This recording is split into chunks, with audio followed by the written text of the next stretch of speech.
तो औलियाए किराम जो होते हैं वो परहेजगार होते हैं, मुत्तकी होते हैं। औलियाए किराम अपने रब के फरमान पे अमल करने वाले होते हैं, रसूल की सुन्नतों पे अमल करने वाले होते हैं। ये पैगाम ताजुश शरिया कॉन्फ्रेंस है। आओ मैं आपको बता दूं ये औलियाए किराम कौन होते हैं, फिर आपको ताजुश शरिया का पैगाम मैं दे करके आपके सामने से रुखसत हो जाऊं। हजरात, ये औलियाए किराम को जो इतना बड़ा मनसब मिलता है, जो इतना बड़ा मकाम मिलता है, ये मकाम कैसे मिलता है? हदीस कुदसी है। रब इरशाद फरमाता है, रब ने इरशाद फरमाया कि मेरे बंदे नवाफिल के जरिए मेरा कुर्ब हासिल कर लेते हैं। हजरात, वो रातों रात रब की इबादत करते हैं, वो रातों रात अपने रब को याद करते हैं।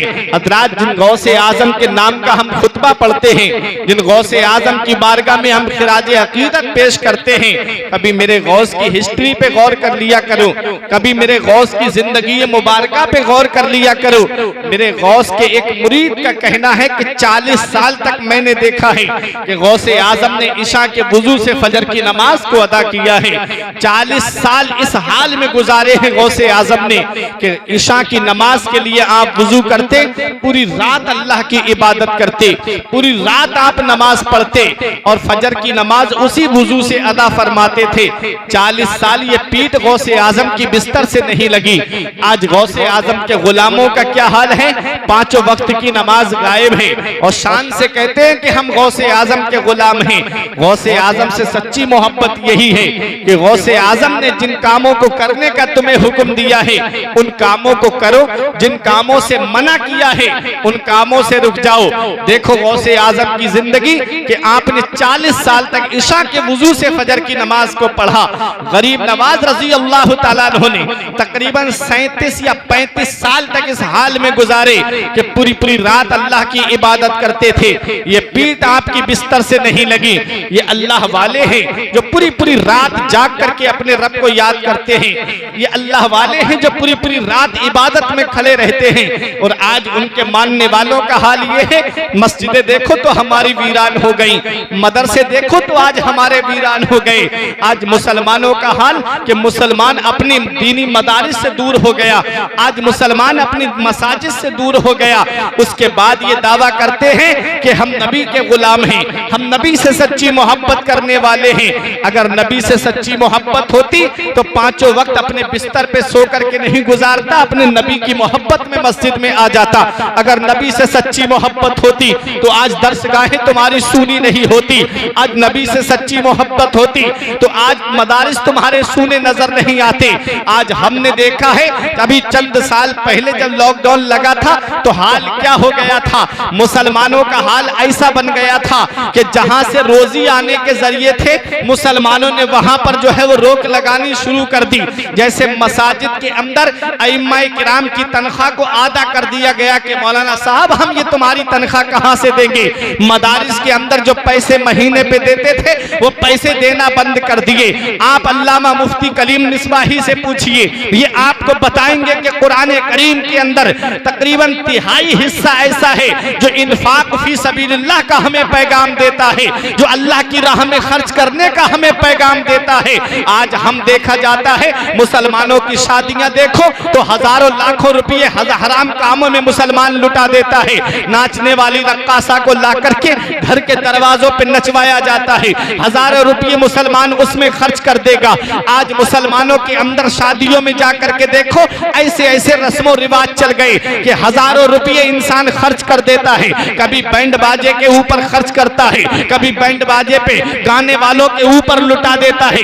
हराम कामों में तो लुटाता है मेरी कौम का भाई, लेकिन दीनी कामों में पैसा राह खुदा में खर्च करता हुआ नजर नहीं आता।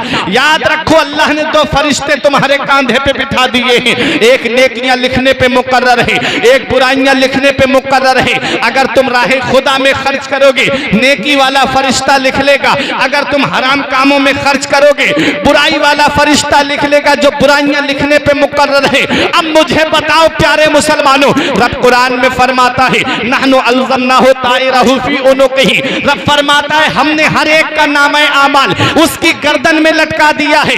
नुखरिजु लहु यौमल क़ियामती किताबन यल्क़ाहु मंशूरा, हम उसे क़यामत के दिन निकालेंगे खुली हुई किताब की तरह। इक़रा किताबका, ले पढ़ ले अपनी किताब। कहाँ कहाँ तूने हराम माल खर्च किया है, कहाँ कहाँ हराम जगहों पे माल को खर्च किया है, सब तुम्हारे सामने आ जाएगा। रब कुरान में फरमाता है वमन यअमल मिस्काल ज़र्रतिन खैरन यरा वमन यअमल मिस्काल ज़र्रतिन शर्रन यरा, हल्की से हल्की नेकी भी जो तुम जमीन के ऊपर करोगे वो भी क़यामत के दिन देखोगे, और हल्के से हल्का गुनाह भी जो जमीन पे करोगे उसे भी क़यामत के दिन देखोगे। तो ऐ मेरे अजीजों, आज भी मस्जिदों के दरवाजे खुले हैं, आज भी मदारिस के दरवाजे खुले हैं। इन हराम कामों से बाज आ जाओ और आ जाओ दीनी मदारिस की तरफ रग़बत कर लो, आ जाओ मसाजिद की तरफ रग़बत कर लो।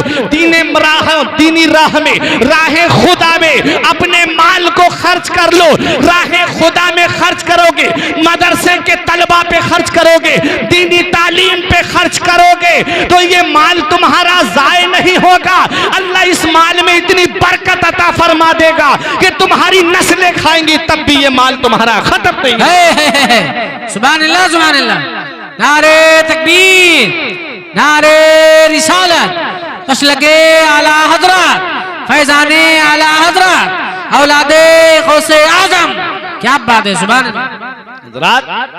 आज दुनिया तुम्हारे मसाजिद के पीछे पड़ी है, आज दुनिया तुम्हारे मदारिस के पीछे पड़ी है। अब मुसलमान भी उसकी तरफ तवज्जो नहीं देगा तो वो दिन दूर नहीं है कि न संभलोगे तो मिट जाओगे हिंदी मुसलमानों, न संभलोगे तो मिट जाओगे हिंदी मुसलमानों। तुम्हारी दास्ता तक भी न होगी दास्तानों में। इसलिए आज भी वक्त है, आ जाओ और मुत्तहिद होकर के एक प्लेटफार्म पे खड़े हो जाओ और मसलकी आला हजरत के झंडे के साए में खड़े हो जाओ और दुनिया वालों को ये पैगाम दे दो कि मसलके आला हजरत ही है दीने हक। इसकी हद से जो बाहर निकल जाएगा कल बरोज़े क़यामत खुदा की कसम नारे दोज़ख में जाके वो जल जाएगा। क्या बात है, क्या बात है, सुभान अल्लाह। तो आ जाओ मसाजिद की तरफ रुख कर लो, मदारिस की तरफ रुख कर लो। आज दीनी दरसगाहें हमसे महरूम हो गई। आज हमने अपने बच्चों को दीनी तालीम में भेजना तक गवारा नहीं किया है। हम चाहते हैं कि हमारे बच्चे जो हैं वे बेहतरीन मास्टर बन जाएं, बेहतरीन इंजीनियर बन जाएं, बेहतरीन डॉक्टर बन जाएं। मैं मना नहीं करता कि अपने बच्चों को डॉक्टर ना बनाओ, मैं मना नहीं करता कि अपने बच्चों को इंजीनियर ना बनाओ, मैं मना नहीं करता कि अपने बच्चों को प्रोफेसर ना बनाओ, बनाओ, लेकिन उससे पहले अपने बच्चों को हाफिज़े कुरान बनाओ, उससे पहले अपने बच्चों को आलिम दीन बनाओ। कहीं ऐसा ना हो कि इधर जनाजा उड़ता हो उधर औलाद जमीन के लिए बंटवारा करती हो। इस हाल में अपनी औलाद को छोड़ करके जाओ कि जब तुम्हारा जनाजा उठता हो तो बेटा बंटवारे का झगड़ा ना करता हो बल्कि सरहाने बैठ करके सूरह यासीन की तिलावत करता हो। क्या बात है, इस हाल में अपनी औलाद को दुनिया में छोड़ के जाना ताकि जब तुम्हारा जनाजा उठे तो यही बेटा जो है तुम्हारे लिए ईसाले सवाब करता नजर आए। क्या बात है। वो औलाद क्या ईसाले सवाब करेगी जिसे ये भी पता नहीं कि सूरह यासीन शरीफ कौन से पारे में है। इसलिए ऐ मेरे अजीजों, ये मदारिस हैं, ये मदारिस ही के पढ़े लिखे लोग हैं कि जो आज अल्हम्दुलिल्लाह ये नाकिसुल इल्म जो आपके सामने बोल रहा है ये भी तो एक मदरसे का पढ़ा हुआ है।